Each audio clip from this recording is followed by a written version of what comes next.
Good evening and welcome to Academy of Art University School of Animation and Visual Effects Women in VFX panel. I'm Catherine Tate, Director of the School of Animation and Visual Effects and Senior Visual Effects Supervisor for Studio X, our class-based production program that has students work on real professional projects. Our goal is to bridge the gap between being a student and entering the professional world.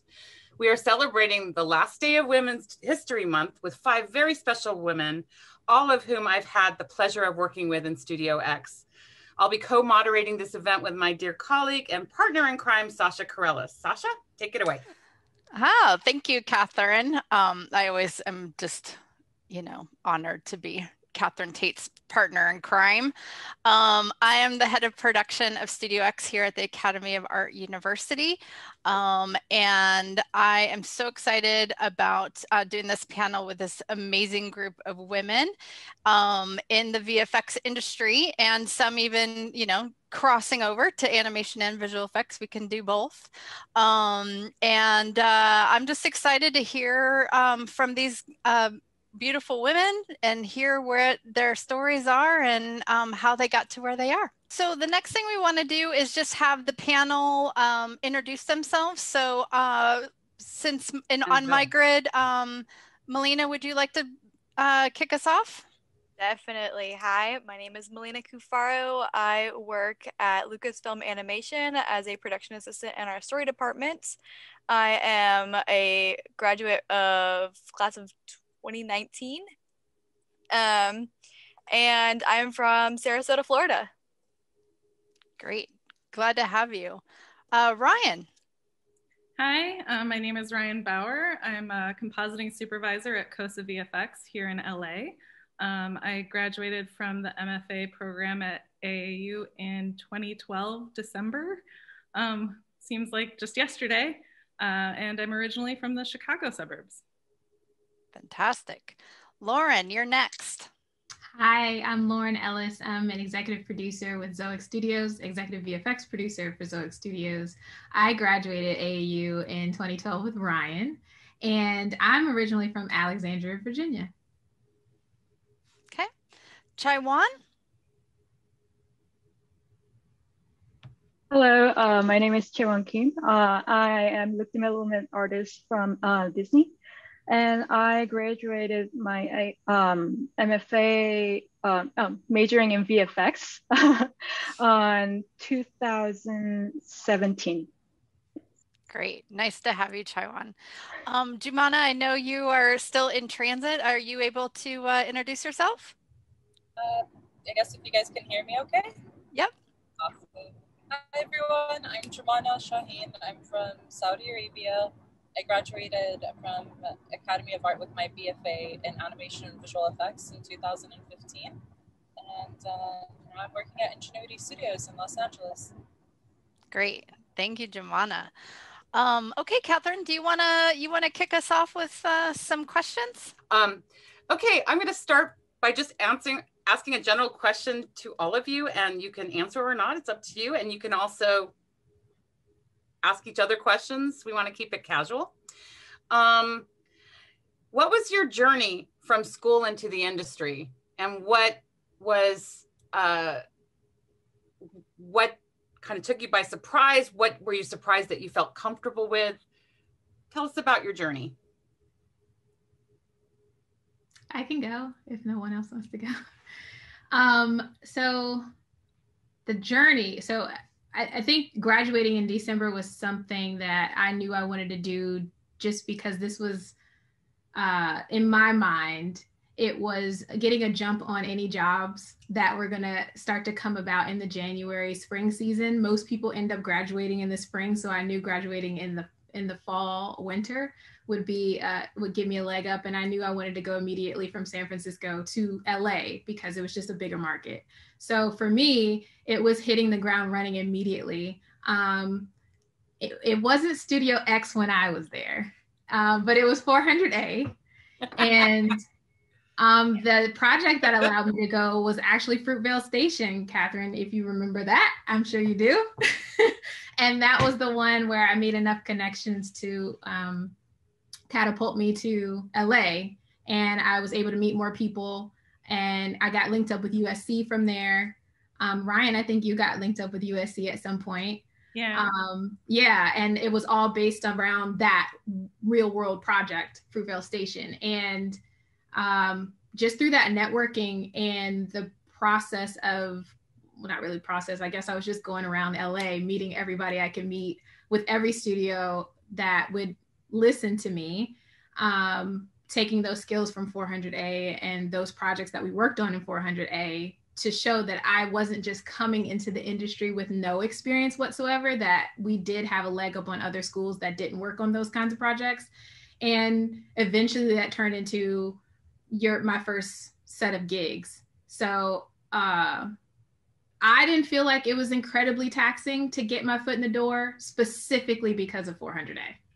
So just to tell everybody, we started out, before we branded it and Sasha came in and helped brand it, we called it Studio 400A because we worked in 400A. It was our classroom, and that's where all the magic happened.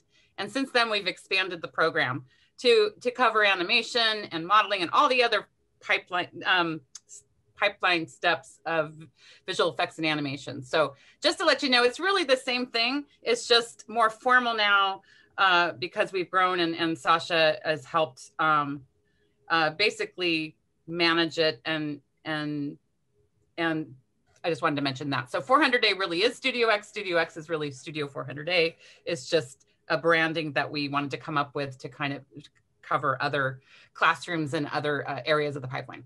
Yeah. Keep going. Lauren, I love that you mentioned Fruitvale Station, because that's the one thing that we've always that's always brought up as one of our our big oh well, yeah, Fruitvale Station, Ryan Coogler, and that was just the big thing of, okay, cool, well I guess I'm in the right place getting into here. It's 2017 I think is when I first started, and I was assigned to one of the most toughest producers to mentor me. Sasha was like, all right, you're getting this person, and going from there. I love that you're saying how they give you the skills to be more than an entry-level position. Definitely was huge help getting into the industry. Mm-hmm. Yeah, I mean, I'll kind of echo that sentiment a bit. The first job I got right after finishing in December, kind of like Lauren, I wanted to just get out and get work. So I just tried to finish that degree as fast as I could. And then, so at Stereo D was my first job. And then I was all nervous, I was green and I felt so new and inexperienced to the industry. But after I kind of got settled in, I found that I had the skills that I needed to do the job. And there were veterans there that have been there, working there for years before. And, I didn't have any trouble keeping up. So it was just a seamless transition right into the industry. I think about that a lot. I think it was specifically because we were working on real world projects in that classroom. I think I don't know that there were any surprises, Catherine, when I got into the industry, other than I was surprised at how well 400A mimicked what it was going to be like. Did you feel that anything caught you by surprise, or that the pace was different, or? No, I didn't feel that way. We've slowed down the pace a little bit now that we have Sasha in the house. We've basically, it was a little crazy. But I think part of it too, I think as students, we were just really hungry. And so a lot of the pace was self-inflicted. I don't know if you agree with that, Ryan. I think a lot of it was we were inflicting this on ourselves. We were staying up super late. Maybe we didn't have to, I don't know, but we did it. And I think that part didn't surprise me. I think if anything, it was just always being the youngest, or you're just different from everyone else. But in terms of the work, no, I didn't feel incredibly unprepared by it. I think having the deadlines and the external importance of completing it, it's not just oh, you got a C instead of a B or an A. It's this is going to be viewed by a public, so you really want to put your best self forward. I agree with that, because it's ultimately, that was the one thing, since as a producer, I didn't have a lot externally to share other than a personality and a go-getter attitude, but was the one thing that I like to focus on when I was in Studio X is is my artist doing the best they can do? Are they doing maybe too much? Is there a way to reel back to focus on? And those are the type of things that I want to say that I didn't expect going into the industry. But I already had the skills because of Studio X being able to go in and know what to check for and look for and ask. Well, and I think too, already having the exposure and the time to work with a team of artists and work with other people instead of just going to a classroom, working on your own project by yourself in your apartment or dorm room or wherever you were, and then just submitting it like in a bubble. Like having that necessity to collaborate with other people prepares you for being able to collaborate when you get into your actual job, because very rarely are you actually just plugged into your own machine and working. You have to work with supervisors or colleagues and so on. It's very collaborative.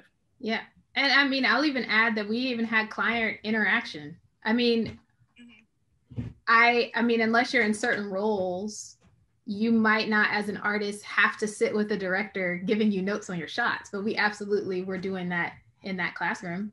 And so you were learning client interaction and real time, addressing of notes. So there was just a lot, shout out to Studio 400A, Studio X, because there was just a lot that it prepared us for that I see folks from other schools come in and I've, had to interview them, and they just don't have that same kind of experience when they're coming in. So this is not an ad, but it's worth it. Well, and I think in addition to everything that Lauren said, is that having that experience working with other people, sorry, losing my train of thought, but it's you get used to talking with others and learning about new things that you didn't know that they knew and sharing tips and tricks. You learn kind of what your strengths are and maybe what your weaknesses are. And you can always lean into your strengths so that you shine, but then simultaneously you should improve your weaknesses and meet those people that you think would be able to help you, learn new things or guide you somehow. Yeah, I have to credit Catherine actually for getting into the industry. She's actually the one who helped me get my first industry-related job at a post-production house in the San Francisco, which was an incredibly small house, and they needed one client service representative. Did not know anything about what that meant. I was like, sure, I'll apply. And my interview process, they mentioned oh, you know somebody, great. Can you answer these questions? Can you do all these things? Which client service representative essentially is somebody who preps the house for clients to come in, gets coffee, gets meals, makes sure everything's well stocked, does some tracking. I got to do bidding work because I was loitering around when they would and ask questions and happened to learn how to bid a bit, and that was my first industry position in school. Though I was still 2 semesters left from graduating at that point, so it was Studio X helped me figure out how to juggle a full-time position, 5 classes, and any extra studio time I could sit and loiter around with I possibly could. Taiwan, what was your experience coming from the academy and then going into the job? I mean, after I got the job, it was pretty similar experience as every other panelist here. But right after graduating, my dream was always working in an animation studio. So I applied to every studio I know in the US, and then I got rejected from every single one of them. And then I got a job offer from one of the VFX house. So I started working there, and really the biggest thing I noticed was how similar it was with the Studio X. I was in Studio X class with Derek a lot because I was a texture artist and a lighting artist. That's Derek Flood, our associate. Yes, Derek Flood. Effects, yeah. Yes, I had such a great time there, and it's such a different process working by yourself on your own personal project and then working with tons of people in one project, like you get to know how to communicate with people. And also like there's this tiny rules that like a little thing as like a naming convention, or like what time you can publish, what time you should not publish because it could affect other artists, those type of things. I was already prepared by attending Studio X class. I think I did like 2-3 times. Yeah, so I was all prepared, so that wasn't much of a problem. Only one thing I noticed that I wasn't expecting too much was, before I was only looking for quality of my work. Like quality was the only thing I was going for. But as soon as I got into the industry, I learned how much important speed and efficiency is. And I mean, I'm not saying that quantity over quality or anything. Quality is always the first, but you have to always know how to like use hotkeys, or like try to make your workflow as much as efficiency as possible. So yeah, that was the one thing I noticed. Yes. I love that you say that too, because that was the one thing I learned. Sasha would sit next to me in class, and she'd always be like, I'd always be like, Sasha, can you check my email? Can you check this email? It's not gonna, because this is a good email I can send to our client. This is the update. Always checking on those. So it's like I can be in a meeting taking notes and then sidebar really quick, do a quick, nice, professional, quick email, send it all out. So that way I'm not waiting till the end of my 3-hour meeting for something that could be getting fixed while I'm in this meeting. That was like the one thing I was like, we have all these smaller skills that were built either within Studio X or even getting out of Studio X if you didn't build them. Rare to not, but it was just so helpful to be able to jump into the industry being like, yeah, I can handle it, and actually being able to handle it. You know what I'd love to move to, Catherine, is I'd love to hear from these gals of, you know, what does your typical day look like? Each of you have a different role. And I know that you've been saying, you know, kind of your role there, but just kind of remind everybody what your role is. And then what does a typical day look like for you?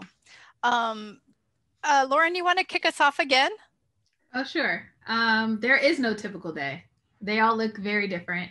But if I had to identify days that are more alike than not, mine usually start with overall leadership meetings. So I'm an executive producer now. So part of my job is to keep the lights on and attract new clients to the studio and our talent that's at the studio. So that starts my day. So that's the typical start to my day, is talking with leadership about what projects exist in the world. And I do mean the world, not just the United States, and which projects we can leverage our existing relationships with, or, you know, do we just cold email someone and figure out a way to get in on this project? I may or may not have a pitch that I have to rehearse, that I have to look at or craft or strategize, decide which supervisor makes sense for this pitch, which creative team makes sense for this pitch. Or I might have to deal with a client on a specific show. So it really depends on what's going on, what my delivery schedule is on a given show. But no matter what I'm doing, whether it's show specific or studio specific, I'm always keeping an eye on the trades in terms of what shows are existing. When I say shows, I'm not just talking about episodic, I mean film and television. So it's keeping my eye on what those are, which ones would be great for the studio profile, and whether or not we have the talent to make those things happen. And that can be happening, you know, the different shows I might be working on. You could be working on 5, 6 to 10 different shows at a time. So that's why no day is typical. It just depends on what's happening and who's the needy child of the day. I love that.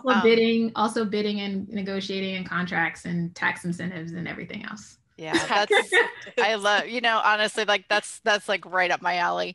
I'm glad that you mentioned the trades, because that's one thing that I'm still I still nerd out on Hollywood Reporter, and I love knowing where everything is going. So I think that that's actually worthy for everybody just to know what's going on in the industry. Yeah, on the you day should to know day. what's going on. You never know how you're going to get your foot in the door on a given project. And I don't care what your discipline is. You don't know what they need. They might need show side people, so you can reach out directly to the show. You might know someone who's a coordinator on the show side that can help you get in somehow. So you should always know what's happening in the industry that you want to work for. Always know where they're shooting, know where they are. Yeah. Just always know. I love that. Thank you for reminding people of that, because that's still near and dear to my heart. Yeah. So we have Jumana back, and so Jumana, we're chatting about what your typical or atypical, non-typical day looks like for you, and so we just like to hear just what your role is, and how do you start your days, and how do they kind of end up for you? What are you working on? So I think similar to what Lauren was saying, no day is typical, really, for me at least. It can start off with just checking on my projects and seeing where they are. It can start off like today. I got a urgent rush project that needs to be turned around by Monday. So it does vary from day to day, but I would say the common variables are checking in on what my show statuses are, where we are in terms of the schedule, if we're on track, if there are any delays and what might be causing those delays, along with just making sure that we're still under budget. And then once I kind of do that, I gear into bidding new work that we have coming in, either reading scripts or watching down commercial spots. And then just talking about what, with the supervisors, what is our resource availability like? Do we need to hire more people if we want to bring in this project? Is this creative team available for this project versus that one? A lot of kind of meetings and discussions happen throughout the day. I've gotten to the point where I do not hang up on Zoom. I just start inviting people and then I kick them out as I see needed. But in all honesty, I think what keeps me so excited about my job is the fact that there is no routine. And with every project that comes, there's a lot of things that I'm learning. Similar to what, again, Lauren was saying about tax incentives now. If we're shooting in Toronto, I'm learning what those tax incentives looks like versus if we were to shoot in New Jersey or now, funny enough, in Saudi Arabia. So it's been an interesting journey so far with this role. And to clarify too, my role is a visual effects producer at Ingenuity. Awesome. I love that there's so many similarities and differences too. I'd love to hear from either of the artists, Chaiwan or Ryan, of what your typical or non-typical day looks like. Well, first, coffee. I mean, let's be real. That's the most important thing, right? And then, I don't know, I guess I have a little bit more regularity probably than some of the producers, or at least there's a rhythm to it, a cadence, especially as working in television, one episode comes in and like the others kind of overlap and, as the others going out. And so you kind of fall into a little bit of a pattern.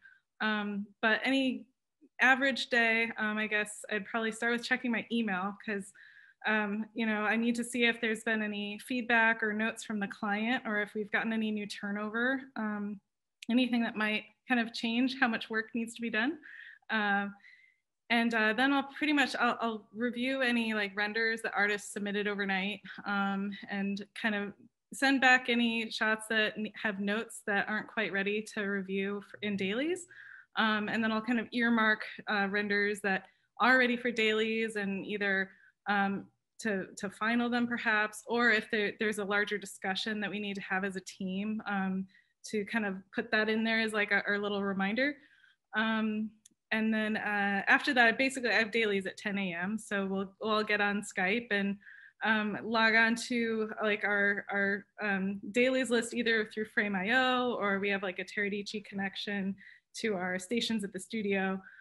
So we all kind of have our own little play bar, which is useful if any one person wants to like go back and like be like, wait, what was that? So yeah, and then we'll just discuss anything that's up for review, anything that we need to kind of sort out for other episodes, planning, scheduling. And then after that, I'll pretty much spend the rest of the day doing any number of things. Meetings are often in there, like I'm sure everybody can attest to. Other than that, it's just communicating with artists, making sure that they understand any notes that they might have gotten in dailies, and helping them with like any kind of direction or suggestions, troubleshooting.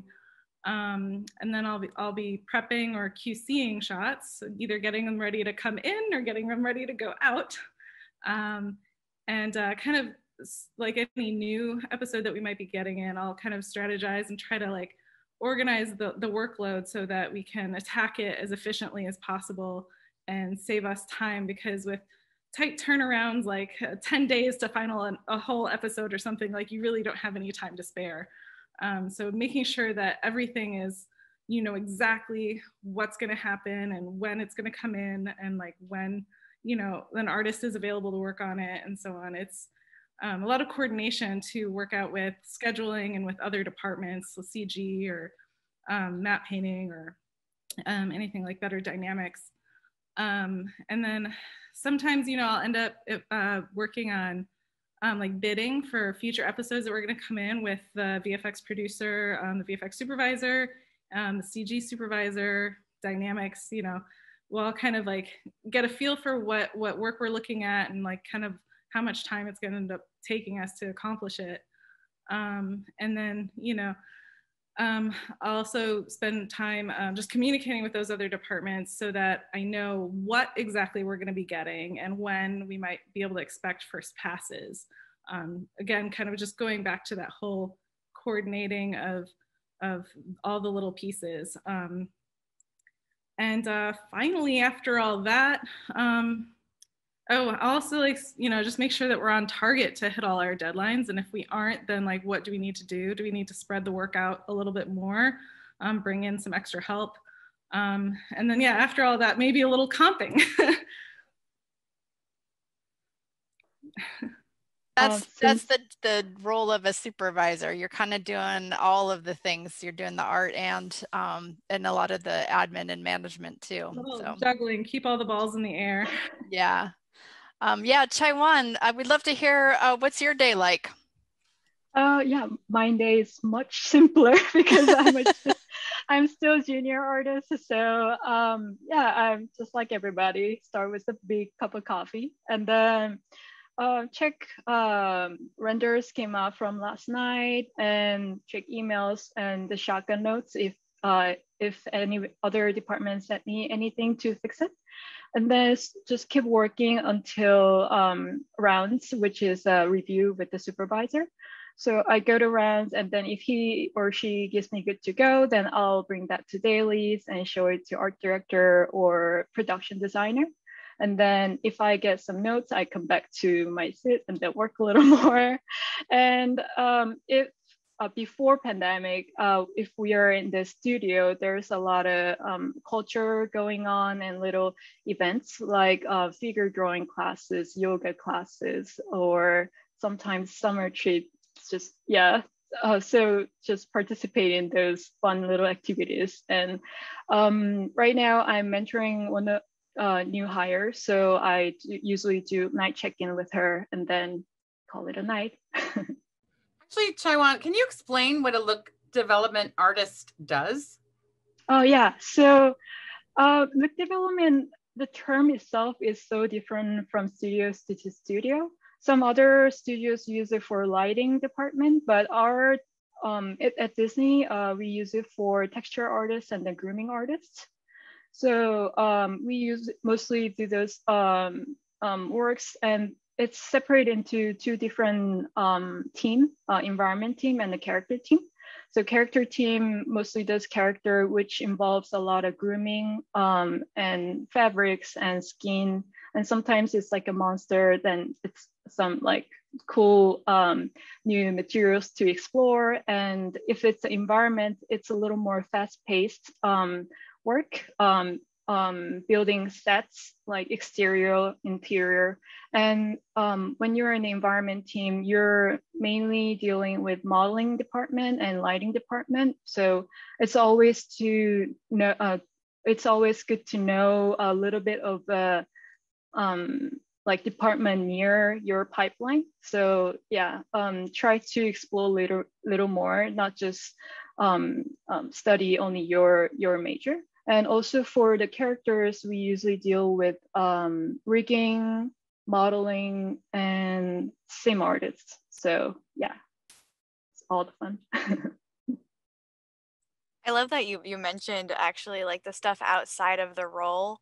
Because I start my day, coffee, I check my emails. My big thing is I make a draft of all the emails I need to respond to, because I will get many and not everything is relevant for me to respond to, but just for my eyes to be on. Make all my drafts and look at my meetings for that day and do all my prep work for each meeting. I'm in our story department, but I also run our layout department, and I work very closely with our assets and scripts.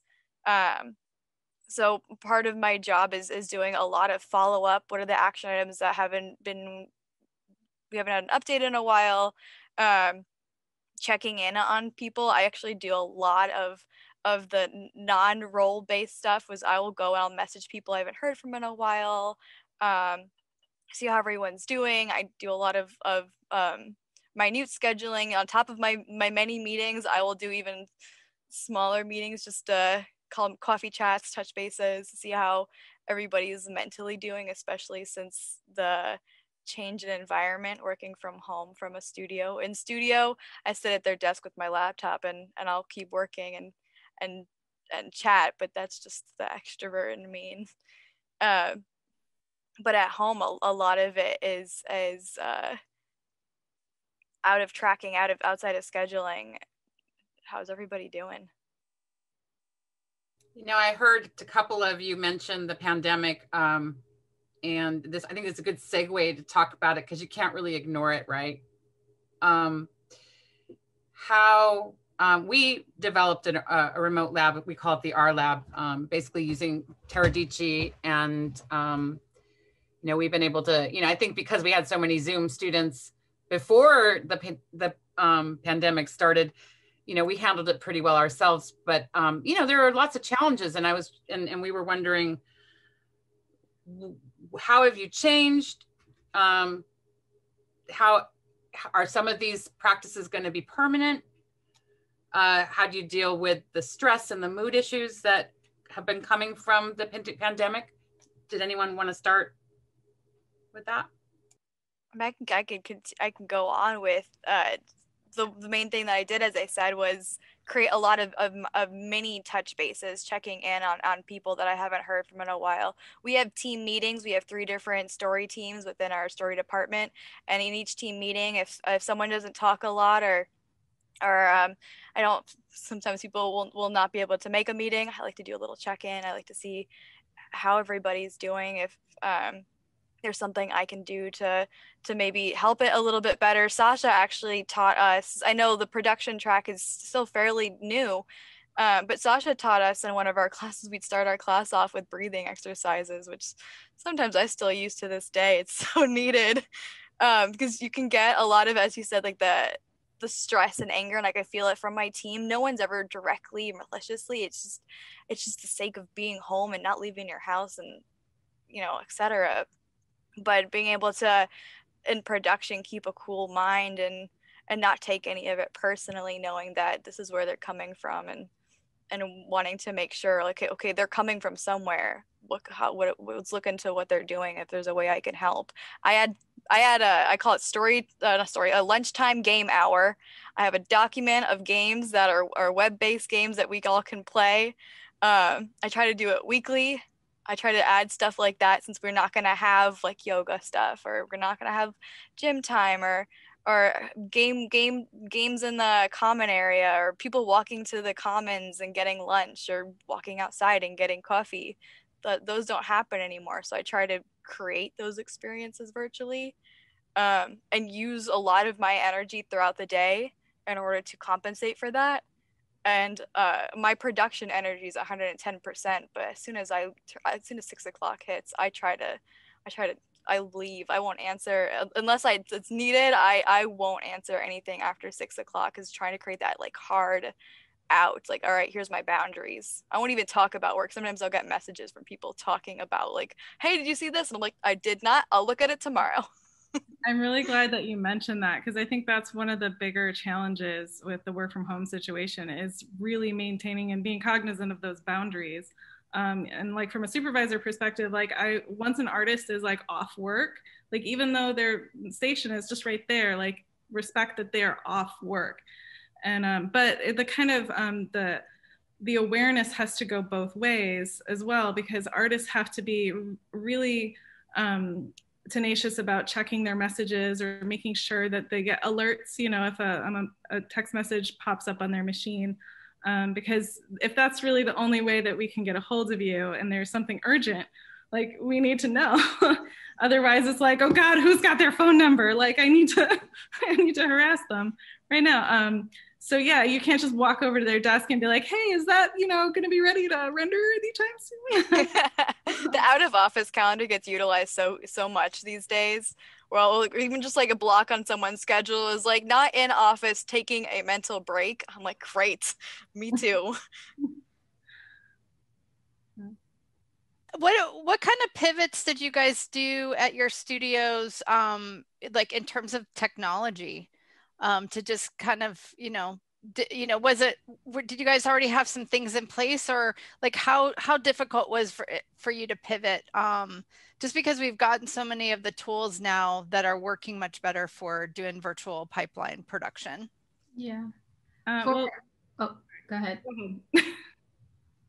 I was just going to say, we didn't particularly have anything in place already, because a lot of the TPN requirements would kind of like really like iron doors like around the building. Don't let anything get out, you know? So, I have to give kudos to our IT department. Like they got it all up and running in like a weekend. And, we had very little downtime, and it was definitely an adjustment period. Like, oh God, the compression is awful. What do I do? Like calling Spectrum, I need more bandwidth. Give it to me now. So there was, a huge like learning curve to adapt. But kind of once we all settled in, we found new ways to work out dailies. Like I said before, kind of everybody doing their own playback on their own machine, like their own connection to the office, instead of like trying to do screen sharing or something like that is, doesn't work out, because you get so much compression and everything. So I'm kind of losing my train of thought, but I think I largely got there. Yeah, Lauren, what were you going to say? Kudos to Zoic. They had already had an infrastructure that was adaptable to remote lifestyle, especially in the New York and our Vancouver offices. LA was the harder one to get off campus, because it is the headquarters, and it wasn't necessarily built in the same way the other two offices were. But that said, when we got the order down to the wire for LA, we were still able to get everybody in their homes over the weekend, similar to what Ryan is talking about. And we're PC over IP. It took about a week to get through all the kinks, whether that be for your tablets, the feedback loop between your strokes on your tablet and what was actually happening. That took about a week, but we were still delivering shows in that time. So we didn't really have much of a hitch. It was constant work just now at home. In the beginning, there was a lot of, you're overworking because you don't realize how intensely you're working when you're working from home, because you don't have those boundaries just yet. You haven't learned to create them for yourself. So you live where you work where you live. And but in terms of the tech, we were pretty well positioned, I'd say. It was really impressive to see it all come together across all 3 offices. And other than that, we started bringing back what Zoic has done for over a decade, which was virtual production in a very real way, so that we could start to bring back production, like getting back into production, because so many shows had shut down. So then we started, because they were using virtual production, tech and techniques on a show called Once Upon a Time. And it was revamping all of that proprietary tech so that it could be used now during the pandemic. And, right now, virtual production is a huge buzzword. Everybody's, talking about it. Everybody's saying that they're doing it, largely due to The Mandalorian. But not every show is The Mandalorian. And, but we've been able to re-employ those virtual production techniques during the pandemic, on top of having an entire group that's dedicated to Unreal development, which is going to be huge. I know we haven't gotten to that part, the future of things, but we have a whole group dedicated to Unreal during this time. And it's the perfect time because there's a lot of grants being sent out for work like that, where you might have slower production schedules in terms of the amount of projects that are currently going, but you still have grants that pay for the development of things like Unreal. So I think that answered the question. I gotta add too, because that the turnaround time, how Ryan said, it was like a weekend. IT threw everything around. Same here. It was a weekend. That I remember, it was 4 days, about 4 days before we even locked down. Our team was already like, all right, who's high risk? Go home, go home, go home, go home, go home. And like, what can you take right now with you in order to do what you need to do? Or what can we do in order to like work with you? And then from there, IT, like that weekend, turned everything around. And then our team was already making lists, preparing, seeing how everyone was working at home, see everyone's connections, all of us having higher internet bills because we need the bandwidth, but working with us in order to make it. Our vice president of animation and our associate producers work together. I remember seeing them in our big meeting room, hashing it out, like trying to figure out like how to make it work with big schedules and organization. And it was, every team was so fluid and flawless. And we've proven to the higher ups that virtual, to answer someone's question is, do they think remote work will continue in the future? I'd say yes. At some capacity, it's a work from home first scenario from here on out. Is we find that some people are able to have a better work-life balance, and people don't. It's going to be case-by-case basis, and hopefully managers and higher ups will be able to be flexible for those. But for our sense, I definitely can see working from home being something that is a part of the future. We had Kaylee says that Once Upon a Time inspired her to get into the industry, by the way. And I also want to mention one of our fellow instructors and somebody I used to work with at ILM, compositor Kayla, says, do you think that you will continue to have remote workflows even when the pandemic is in the past? Absolutely. I think so. I think for visual effects people, once you know you can do something, you never undo it again. Like now that we know that we can, and we've delivered, there's so many things being delivered right now. Why go back if you don't absolutely have to? For certain collaborative things, for sure. If you have client reviews, if you want to view things on the big 4K theater or whatever you're doing, sure. But we know we can, so there's no real need to go back.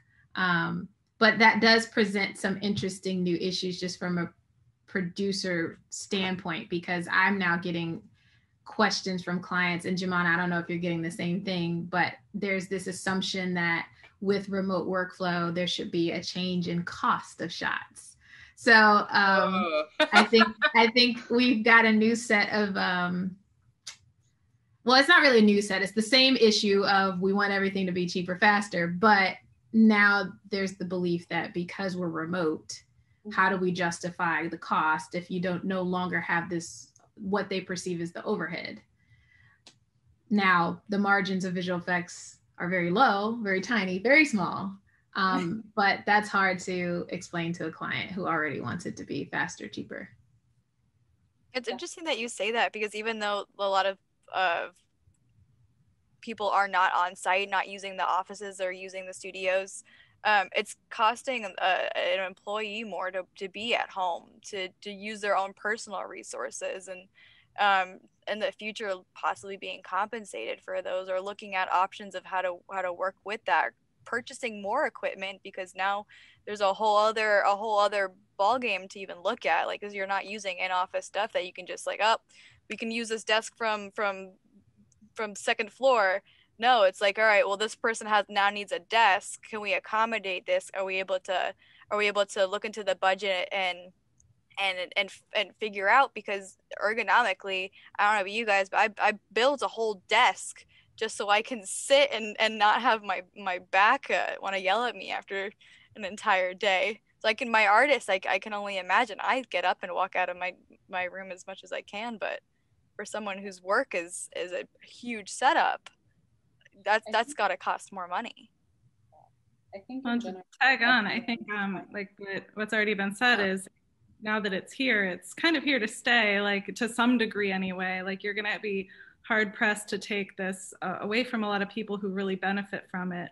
You know, especially like, you know, people that maybe have kids at home and have a hard time with childcare, and like it gives them opportunity to try and save costs there. Or artists that, you know, maybe like they'd rather move out a little bit further away from the city and be able to actually afford a nicer place, instead of like maybe a smaller thing in the city. The trouble, of course, from the studio side, which I'm sure our producers in the room are well versed with, is like the tax repercussions of like if they have to move out of state.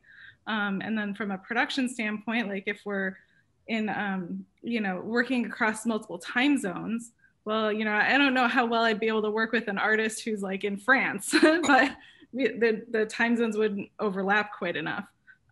So there are still like obviously limitations, but I think it does open up a lot of doors for both artists to work further afield and employers to draw in talent from a little bit further away. Mana, did you want to add on that? You were going to say something? Yeah, I guess it's going off of, you know, Lauren and Melena's point, is that I think now too, is like even with our clients, everyone's just trying to figure out, what does this new system look like? What are these actual costs covering? And even for us, we had to like reevaluate if there is something that we need to either bill more, or if there's costs that we can like take away. It was just a very uncertain time, I think, for everyone. And whenever we would when I remember the first time I got the question of like, well, now that we're all working from home, can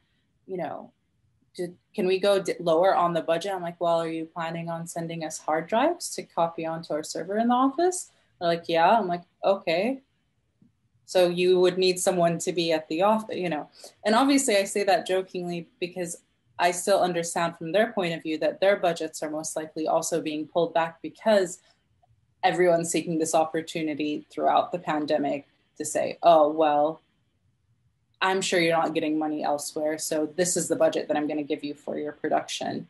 And we've had a few client cases like that. And in that situation, you know, I like to think of it as like, we always want to be there and work with our clients. We're very empathetic to their situation. Of course, we already have a relationship with them. We know what it's like. And I'm sure that's the same case with Lauren. Is like, sometimes you'll kind of give a little and then you get a little bit more back in the future. It's kind of like that little investment area where you kind of let them know that you got their back. And then once they're hopefully getting money rained on them, then they remember you and they're like, hey, let's go out and get some drinks now that we can, hopefully soon enough.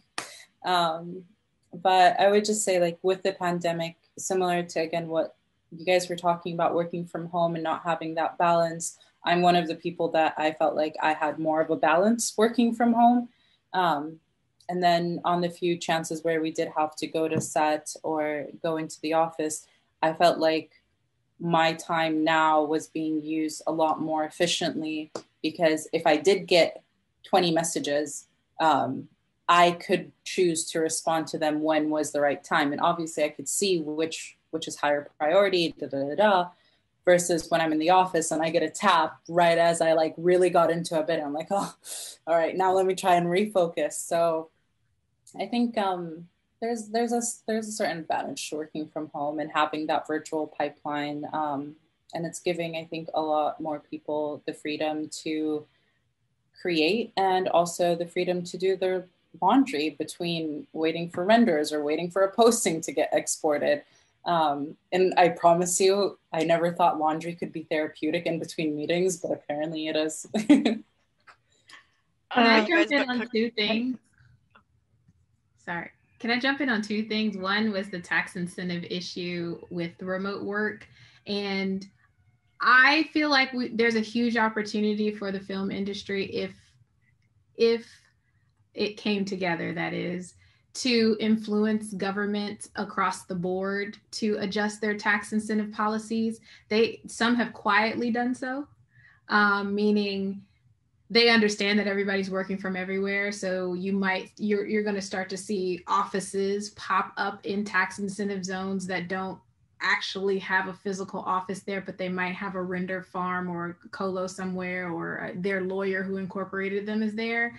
But I think that there's an opportunity to influence the relaxation of what tax incentives look like across the board, if we're able to come together and put pressure on that, because there's a lot of territories that don't like the tax incentive, but there's also a lot of them that do, and they remove jobs from several areas that have a lesser competitive tax incentive. So I think there is that muddiness. We're going to see what ends up happening when everybody has to turn in their paperwork at the end of for 2020 to see what happened, to see where people were actually working, but claiming New York tax incentives, Toronto tax incentives, Vancouver tax incentives. We'll see how that all pans out and who gets audited.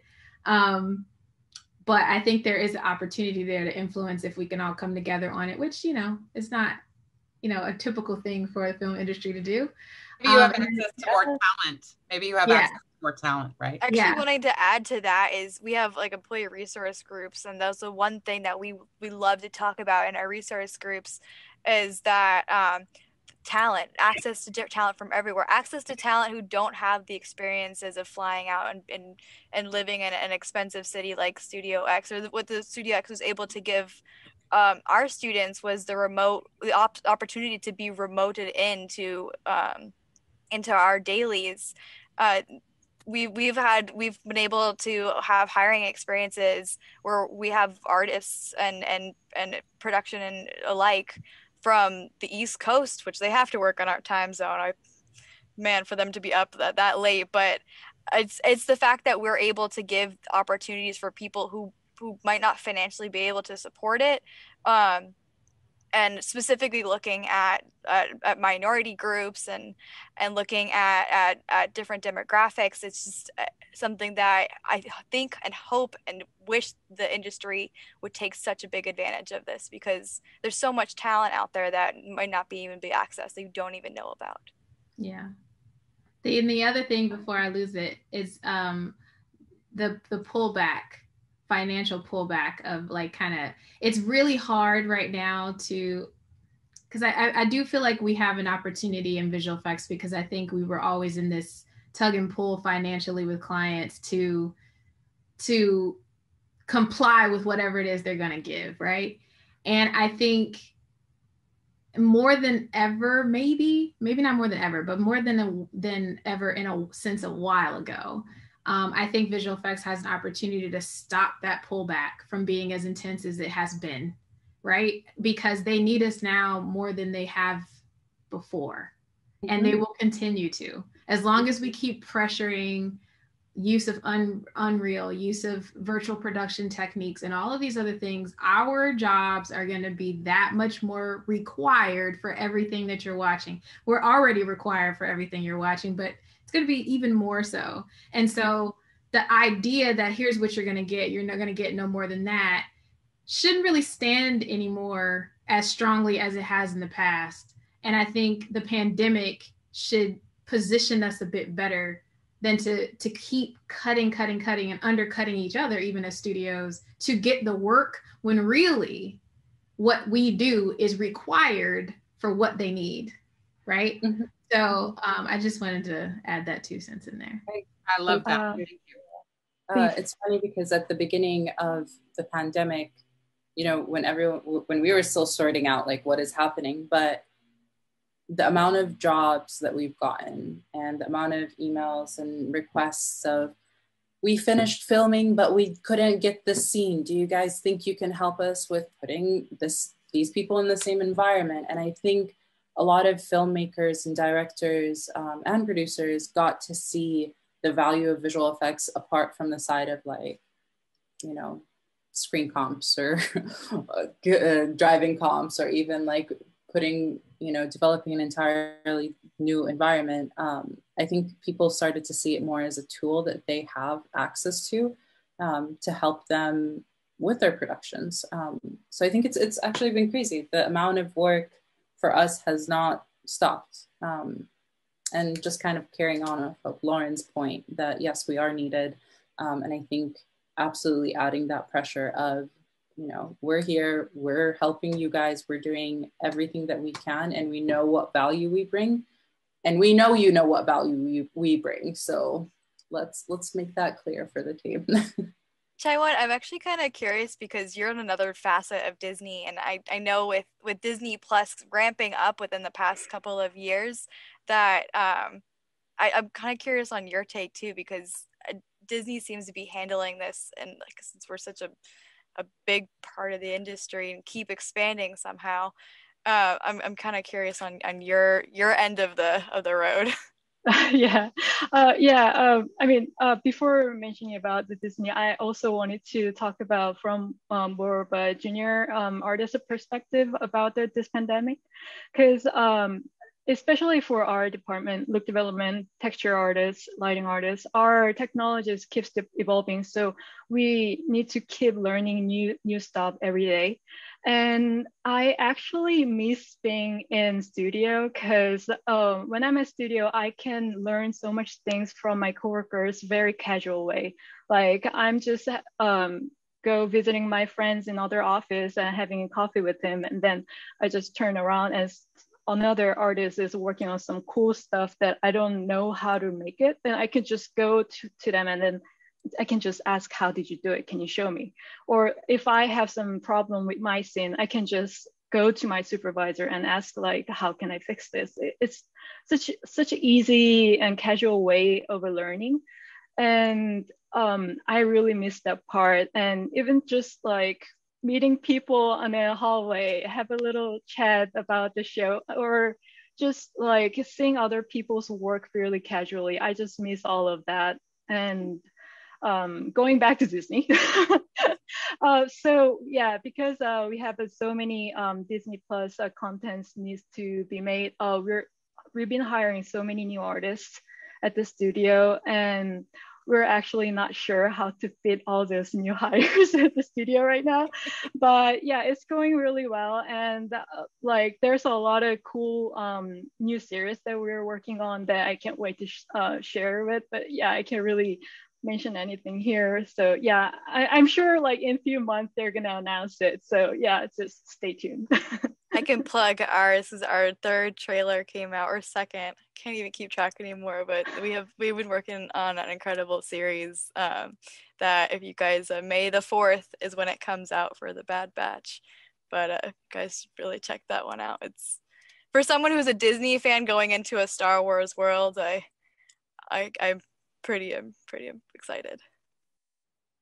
So we wanted to just kind of do one more question for the group, and then I know that there's a lot of questions from the attendees, but I really would like to go into what do you see is the future of visual effects? What's new coming up technology wise, creativity wise? Where do you see our industry going in the next 5 to 10 years? Lauren, I know you were, you want to talk a little bit about Unreal, which I think is really important. So if you want to kick us off. Yeah, I mean, we're developing pretty heavily our team and our pipeline to Unreal Engine, and are seeing incredible results in terms of how quickly in real time pre-visualization, post-viz, and in, you know, while we're on set and need to show real-time composites to the directors. So I think Unreal is the present and the future, especially in series.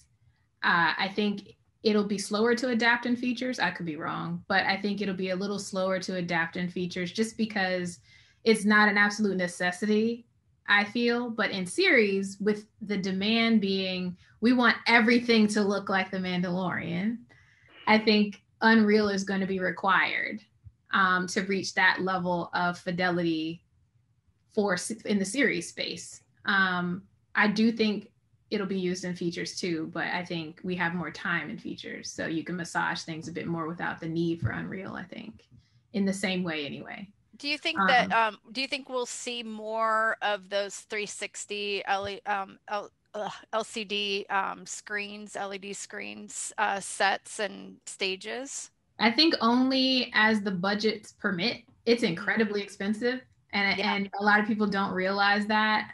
You really do have to have the budget for it. And the vast majority of projects that are created don't require it. Yeah. I think only the tent poles will have that. Only the ones that have a huge bank account will have the 360 LED experience. But I do think that there's smaller outfits that will utilize virtual production techniques. The commercial space is already utilizing it. Yeah. But like for your, you know, people might use it in ways that are much simpler, like you're replacing trans lights with LED walls, using it for driving, which they've done that on Ozark.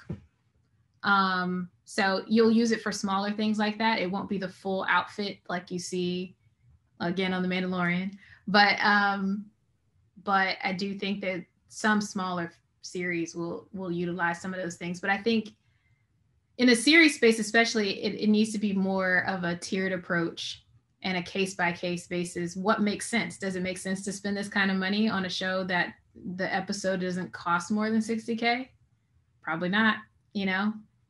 So it's a case-by-case basis. I think a lot of what the future is more about pipeline and infrastructure than it is what you end up seeing on set for the everyday show, whether that be a film or series. Yeah, I'd like to add to that because pipeline and internally is, I find, actually where we're doing a lot of our changes, which is just, is there a way that we can take the time now in order to make it a more efficient process? Like, can we look back and check how our communication with each department is working? What's a consistent snag?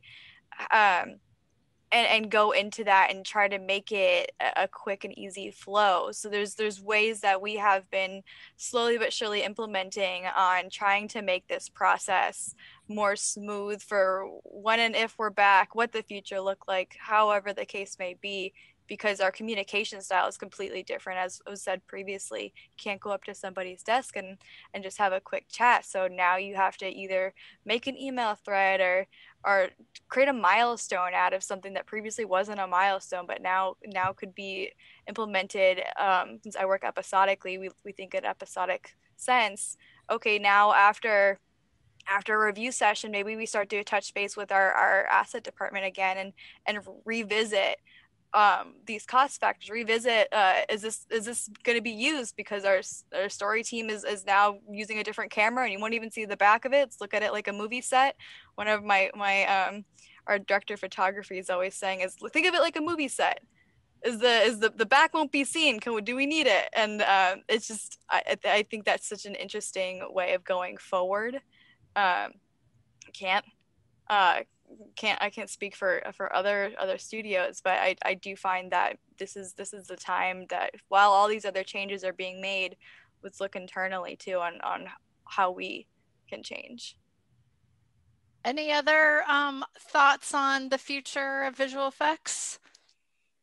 I think just to quickly add to that point, in addition to, you know, relooking the pipeline internally and previs and all of that, even I think now post the or during the pandemic, not post, but hopefully soon, there are new revenues of content, right? Like, for example, there have been a lot more people that have been putting up specific content for TikTok or what has now started the NFTs.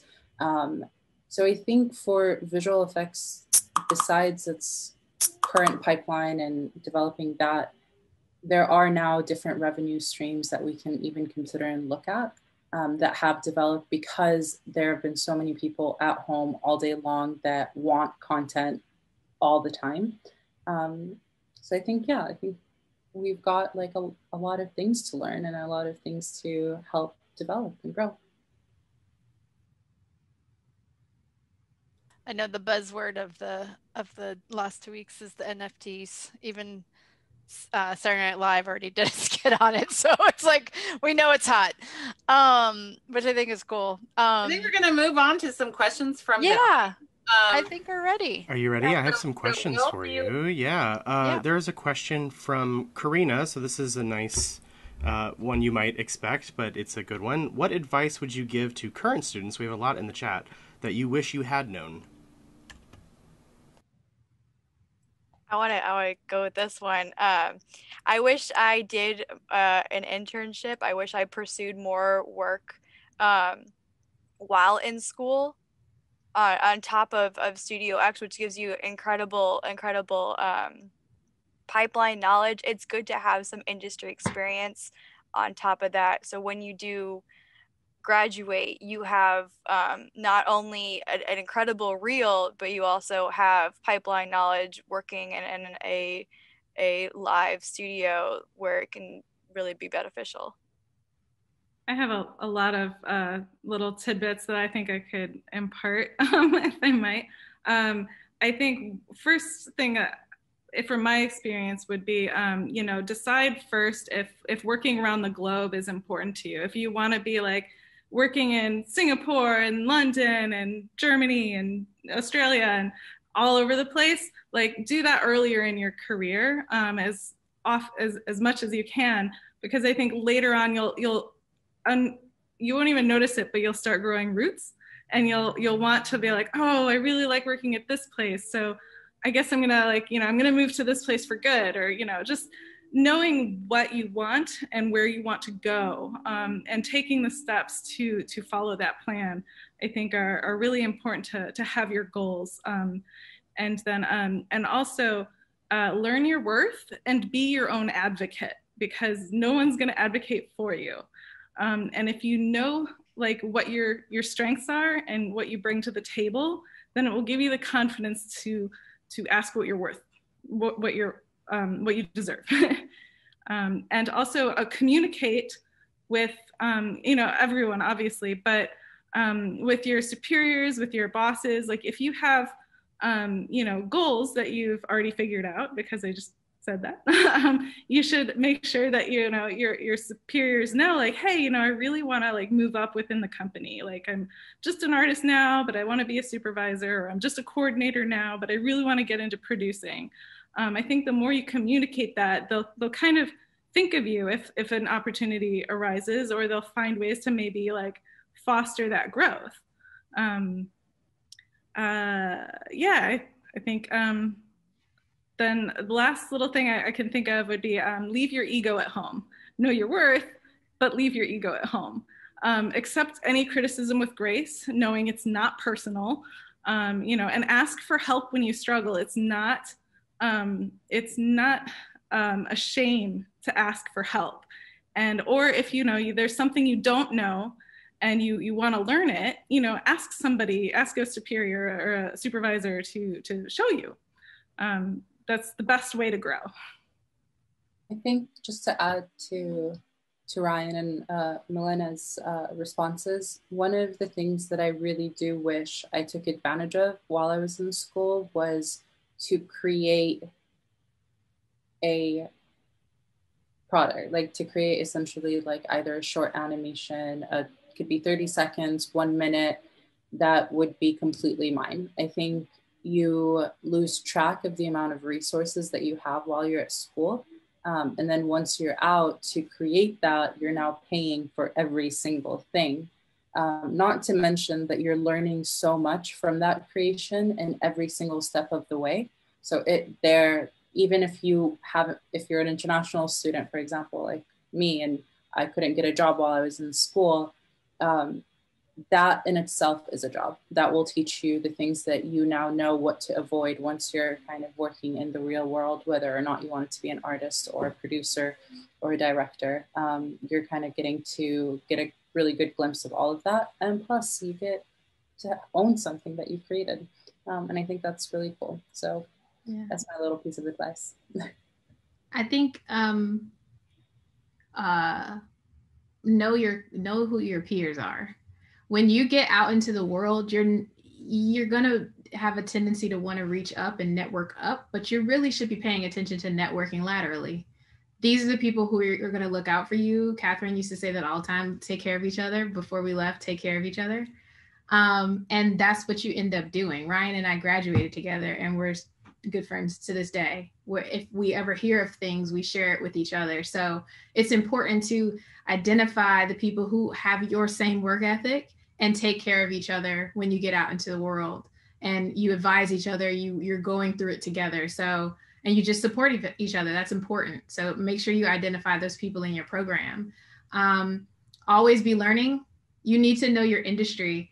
I was aware that I was going into an industry that was significantly older than me. So I didn't want to be caught in a conversation that I can't have. So I need to take the history of visual effects and animation course and learn all the things that led up to this point so that I could hang in the room with these people and they're impressed that this person who's significantly younger than them knows about a lot of the films that they worked on, right? So you don't ever want to be in a position where you're not prepared to speak with people who will eventually be your peers. You don't want age, which is a barrier, let's be honest, can be a barrier, I'll say that.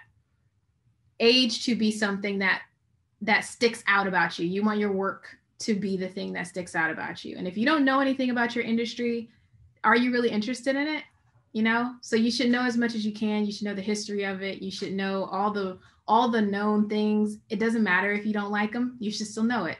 It doesn't matter if you're not a Star Wars fan. You should still watch them, and know everything there is to know. And again, back to the trades, know what's going on currently in your industry. If you're an artist, learn Unreal. It's free. It's open source. Start learning it right now because it's going to be something that stays.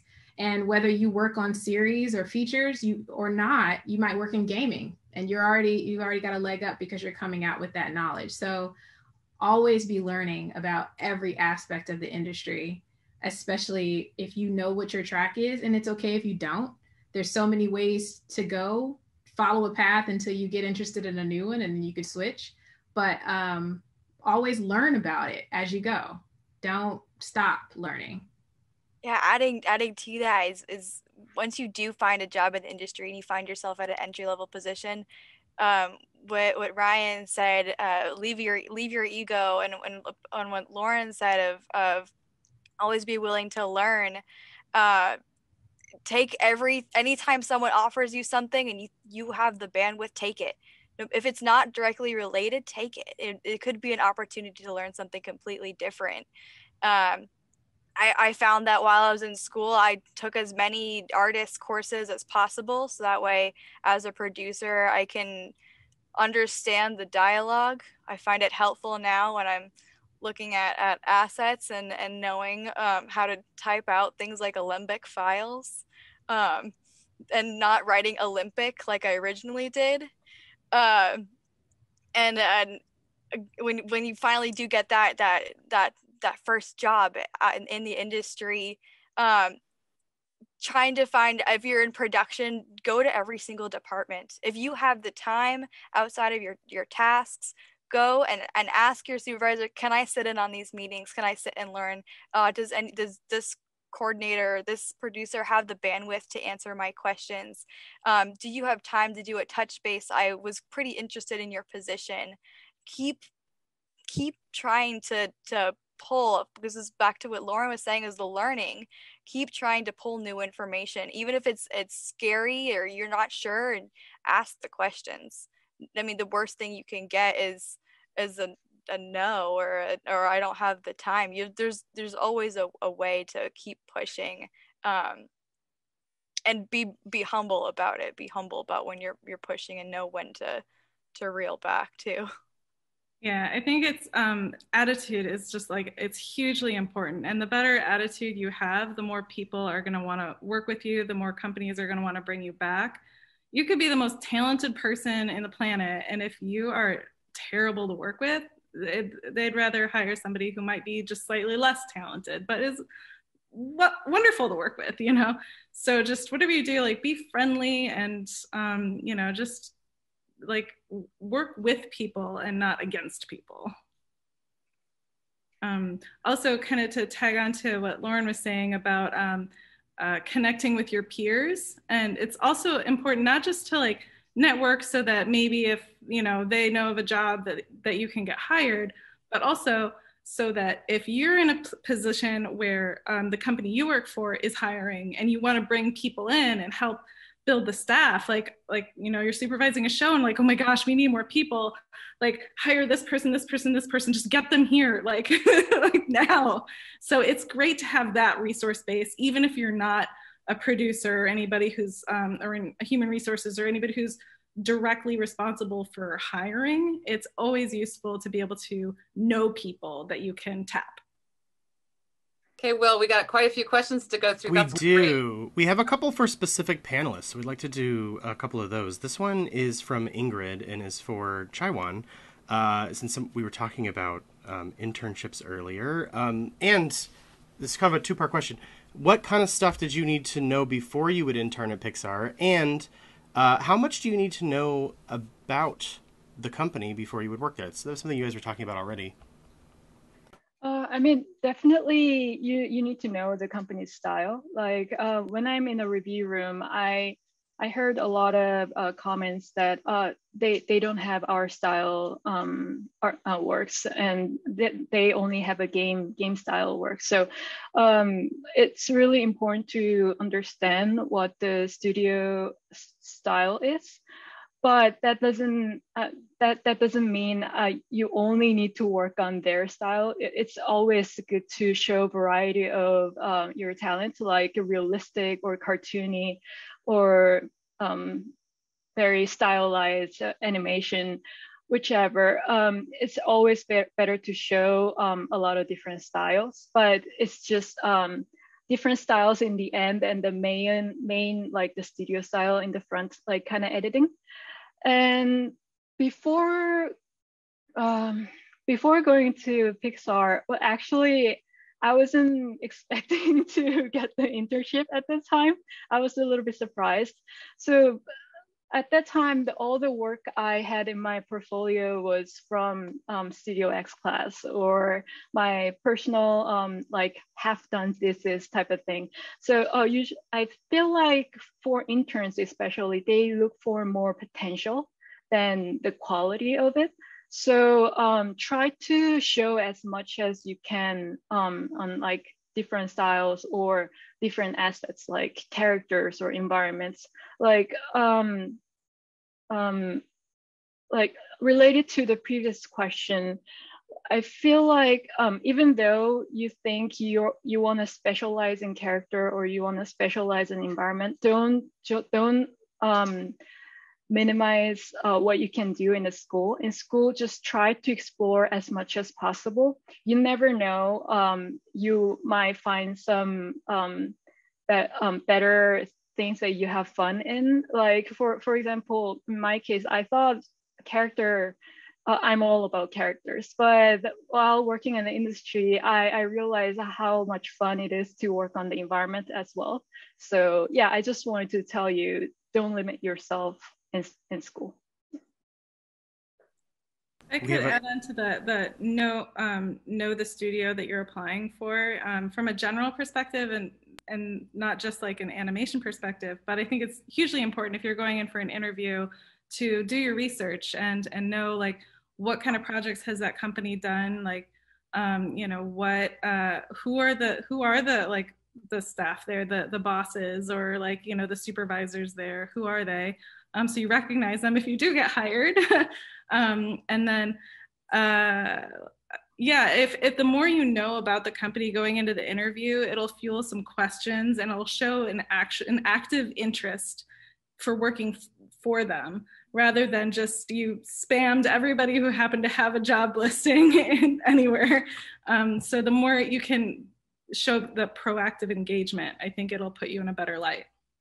Yeah, especially if the posted position call for like environment artists or character artists, try to customize reel depend on the company you're applying to. So always divide texture reel with lighting reel, divide character reel with the environment reel. I mean, if they want the general artist, then it's always good to have a lot of elements inside your reel. But if you're applying for, let's say Disney, but all you have inside your reel is game, then it would not work well.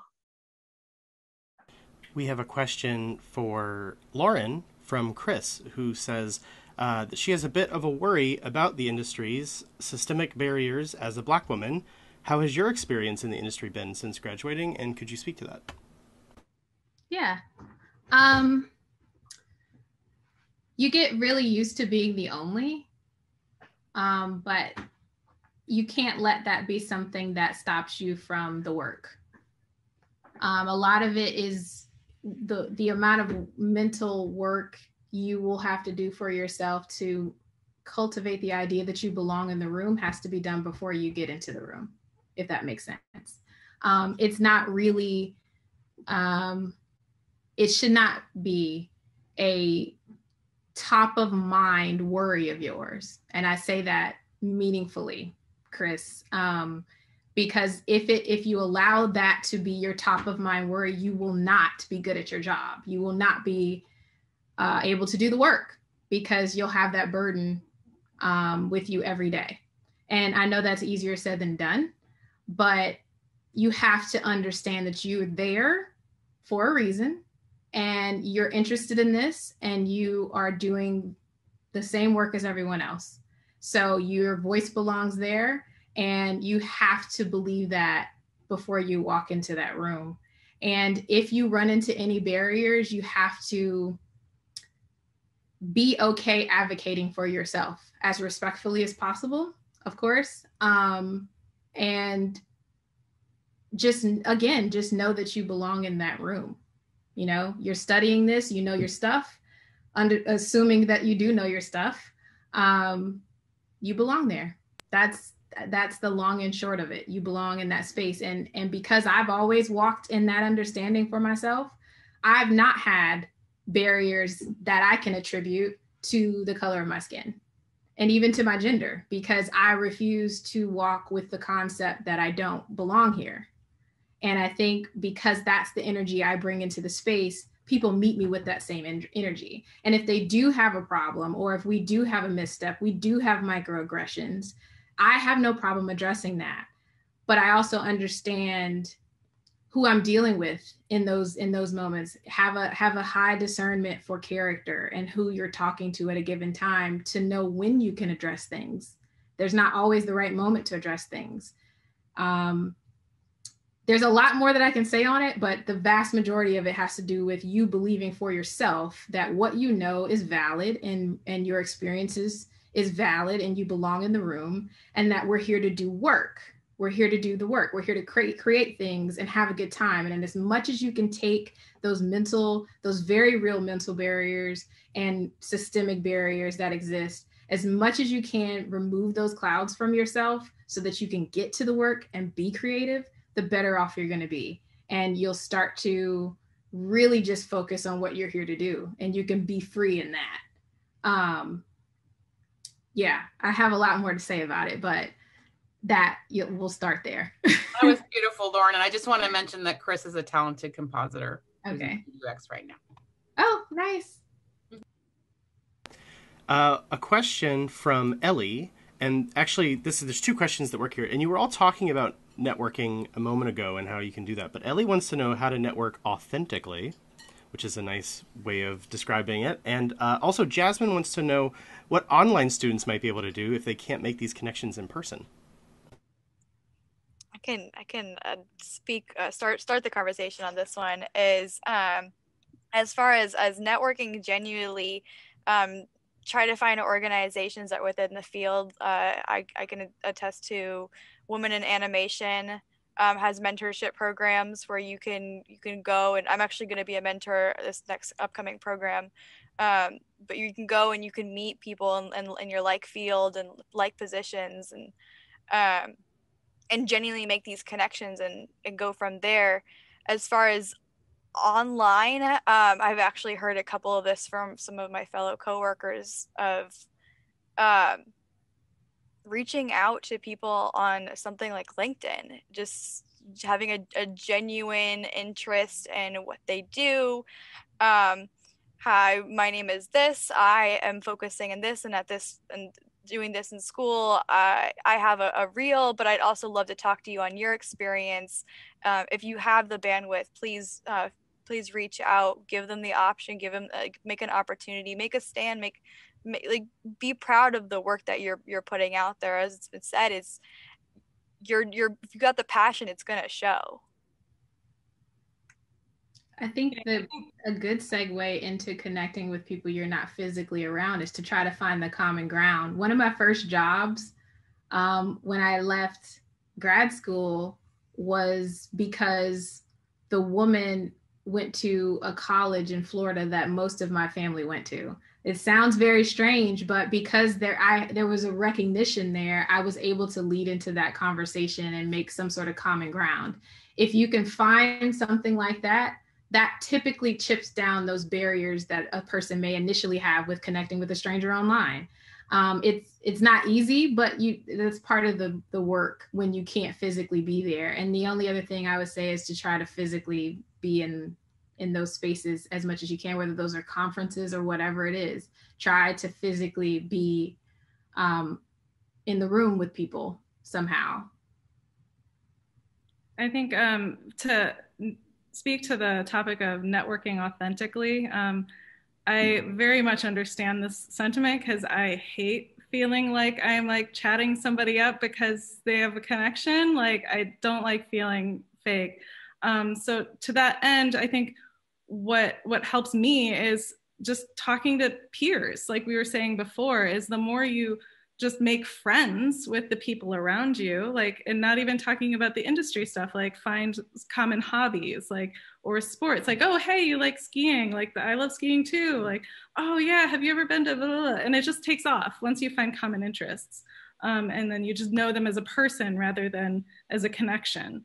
And as far as like, you know, making that connection to get jobs, like that'll come naturally as you make a network of friends. And you'll be surprised at when you're in school, like, and you make the friends through school, like how quickly like they'll get jobs and they'll get established and they'll have those connections for you to be able to you know, help you out. As far as being remote or online, I'd have to ask if your intent is ultimately to get to a specific city. Like if you currently live in Arizona or whatever, and you want to be in LA or you want to be in Vancouver, my advice would be apply to that city. And then once you get any bites, take it, make that risk. Cause like for me, like, you know, I moved to LA for a job at Stereo D. And I spent a fair amount of time there. But when I wanted to leave and get back into 2D compositing, it was a bit of a risk because, you know, my job at Stereo D was really stable and I had, you know, benefits, whatever, it was great. But I really wanted to go this direction. And so it became a matter of, do I leave something that's a sure thing for something that's a little bit more nebulous? So once I had that first opportunity to go in that direction, I took that risk. And it's worked out great. So, and momentum just builds up. So once you get somewhere and get known by people, gig will connect to other gig, and they'll just start, snowballing. So long story short, just try to get there in person. To go off of Lauren's point too, of finding that common ground, I think definitely stick to your peers. Create those long-lasting relationships, because besides your work ethic, besides learning from them, when you work at a new place and you have that one familiar face, it just helps you kind of get through that day. It helps you get excited. It helps you kind of navigate. And I say that because almost every single company I ever worked for has been because one of my friends was there and she recommended me, or he recommended me. And I went in and I was able to integrate so well because I kind of got that, like, behind the scenes kind of look. They're like, oh, this person, if you give them a cookie, they're going to love you forever. And this person's this way. So yes, definitely stick to your peers. But also, even as you're doing that, you can reach out to people via LinkedIn. You can reach out to people within your network of friends and family. And then also looking at what commonalities that you guys have. For example, I had a girl reach out to me that graduated also from AAU and went to Studio X. And she said, I'm graduating. I'm worried because my English might not be that strong, but I love the industry and I'm this way and this way and this way. And I got on a call with her. I sent her resume along, and at that time we were hiring, and she made it in. I think also speaking truthfully and honestly about what you're looking for and what maybe some of your fears are to the people that you're asking for advice can really help shed that light. And I know that she kind of knew that, again, because I'm an international student, I had that same fear of, oh my gosh, they're not going to want to hire someone where they're going to have to get them a visa, or they're probably going to not think I speak English properly, or I don't know. So I think finding that commonality, don't be afraid to ask for help. I think we all have that fear. And I think when you ask for it, a lot of things end up working out for you. And it just shows that you're human. Well, we're at 8:30, but I just want to ask one more question because it did come up. I wasn't going to, but since this is a women's panel, is there anything you want to say, last words, about being a woman in the industry and what that means to you? Ooh, Lauren, I feel like you're gonna kill this answer. You're gonna kill this answer. Am I? Yes, you are. I mean, well, one, I just love being a woman, so there's that. But yes, I guess I don't know if this is on the positive side. I would love to see more women supervisors, visual effects supervisors. I think that we have a good, strong amount of producers, coordinators, folks who are the puppet masters and all that good stuff. But I would love to see more visual effects supervisors and people who can stay that course. It's a tough one because it is a boys club, but I'd love to see it. And I'm meeting a few here and there, and it's always a treat. There's always this feeling of recognition and support and all that good stuff, but it's very few and far in between. So if you're out there and you're an artist, consider it. Consider going the supervisor route, because and don't count yourself out. Let someone else tell you no. You don't tell yourself no. I find that the reason that a lot of women don't switch over to the visual effects supervision track is because they're convinced they're not ready for it, and you just are. And I've seen so many guys make the leap well before they should have, and sometimes you just have to do it. So I think we're a special club. We support each other tremendously, and I love being a woman in visual effects. I can't speak to any barriers I've had because of being a woman in visual effects. Again, I think, and this may just be because of my personality, I advocate for myself constantly. And I advocate for women constantly. So I think because that's my energy, that's the energy I get in return. So I've not had any barriers because of that. And if I have, I didn't know that was the barrier. that was causing any issues. So yeah. Speaking to that too is the barriers that I think that if we have experienced them directly or indirectly, is a lot of women will get the comment that they are bossy. They are strong-headed, or whatever the case is. Since it was primarily, I say was because I'm starting to see more and more women figureheads here and there. And I think too is I don't feel it as much because I've always have, and I still do, and I'm always drawn to strong female mentors that looking out for each other, constantly advocating for your fellow woman,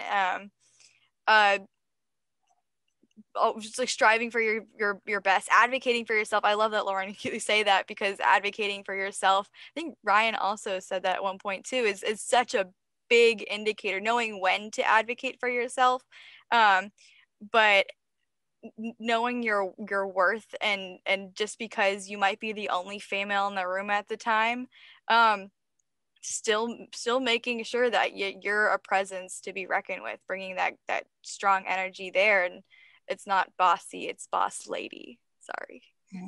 I think women in particular have reservations about tooting their own horn and, asking for money, or,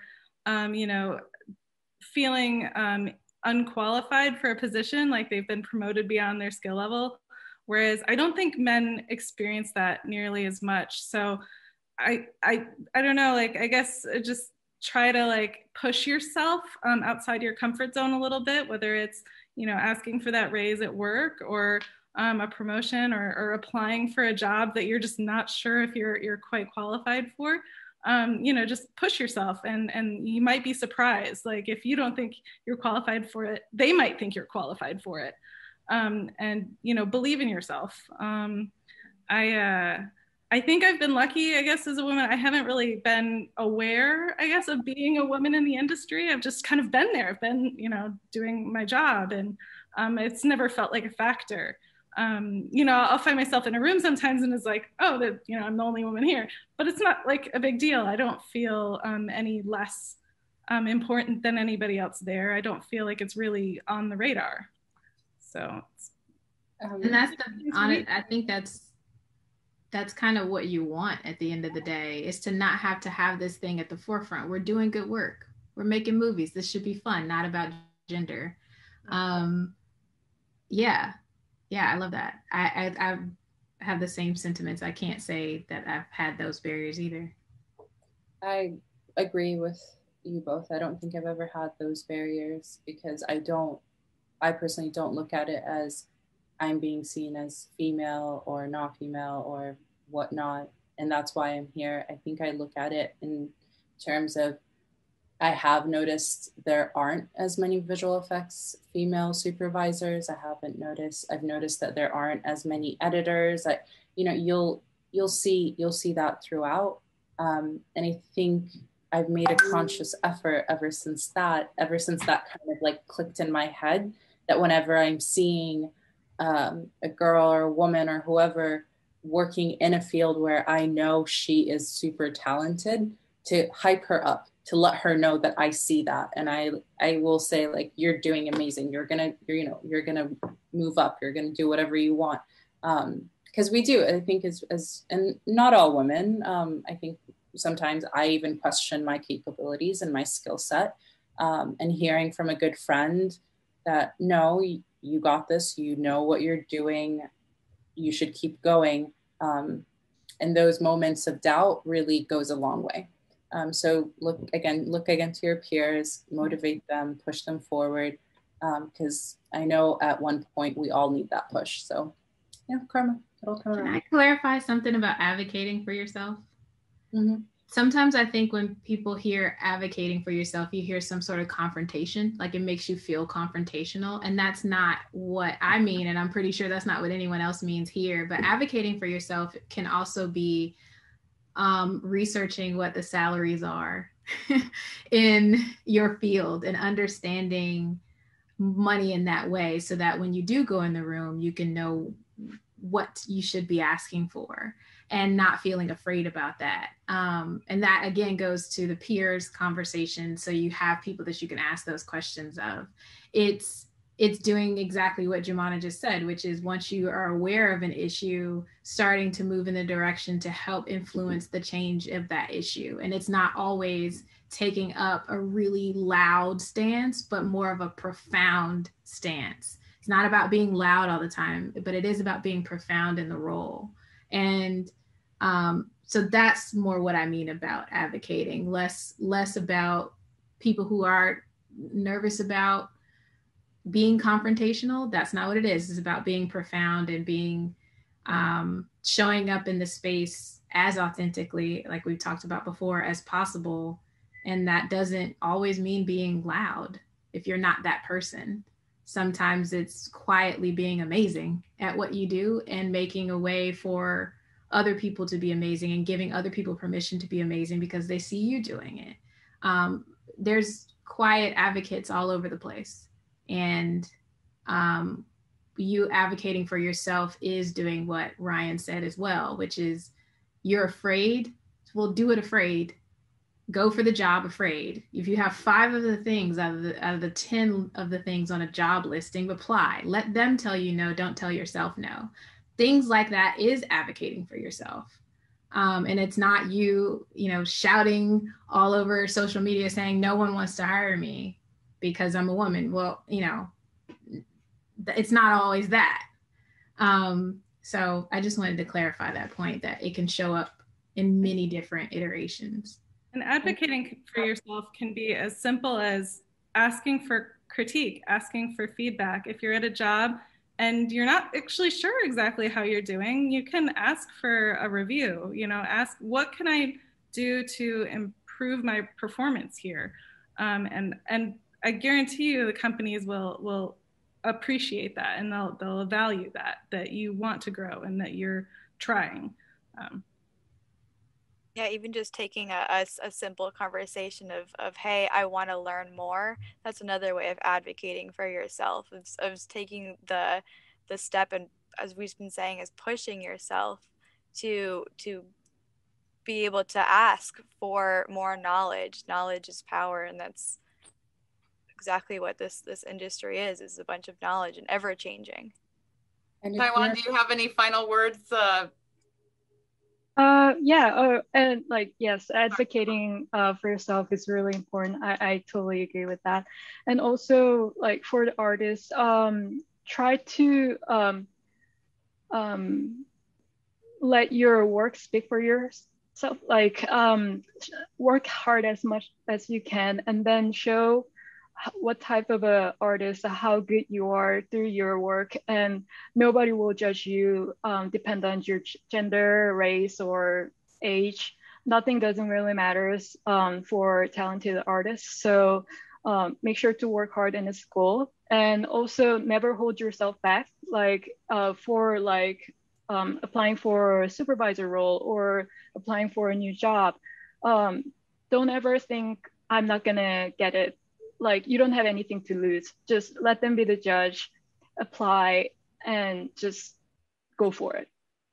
And I was going to say, even if you do, when you're at the job, and if that job is not bringing you happiness, and if you do not feel like you're growing in that job, and you don't like the people that you're working with, even though, and you hear this all the time, so many people would die for this job, that doesn't mean anything. At the end of the day, you have to watch out for what brings you alive and what keeps you growing. And it can be a job at Disney that does that for you, and it could also be not that job. There are so many other creative offices, so many amazing teams that will gladly fill in that missing factor of being and feeling like you are thriving and that you are growing. Working with a team that gives you that gives you that feeling, I think is really, really important. So don't sell yourself short on that. Well, thank you, all of you. This has been so inspirational to me, and it just solidifies the fact how much respect and awe I have for you and your talents. Thank you so much for your time tonight. We appreciate all the knowledge that you brought to us in the student body and everybody else who came here tonight. Sasha, do you have any closing? I just want to say thank you as well. This was even inspiring for me too, and you know, thank you. I just love hearing your words and your stories and your perspectives, and thank you. Just going to give another special thanks to Judy, to Scott, to Becky Johnson, to Will Ziegler for all of their behind the scenes support, that this would not happen if it weren't for them. And thanks to the Academy of Art University, who allowed us to put on this panel. Thank you so much. Catherine, can I just say thank you? Thank you. You know, thank you. Don't make me cry. Because truly, you created something that was the catalyst for all of us. Like, you know, our time at 400A, you know, it wasn't Studio X for us, but our time, that nucleus was magical. And all of us are doing exceptionally well because of what you created in that space. So thank you for that.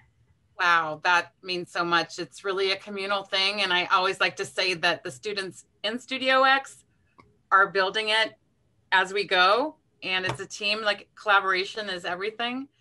And I have to actually give props to Sasha for actually, you know, making it something that was manageable and not out of control. No more hotel rooms in Mill Valley. And yeah, I agree, Lauren.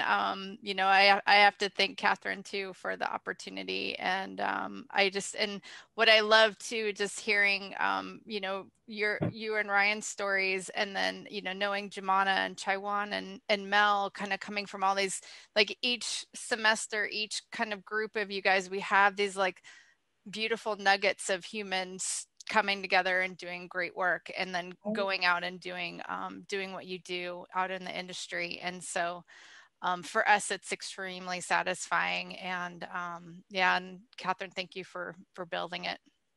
Wow, I could never have done it without you guys. So thank you so much. Much love to you all. Hard to say goodbye, but I'm going to have to say goodbye because we're really over time. All right, thank you guys. Love you. Thank you. Good night. Bye. Bye. Bye.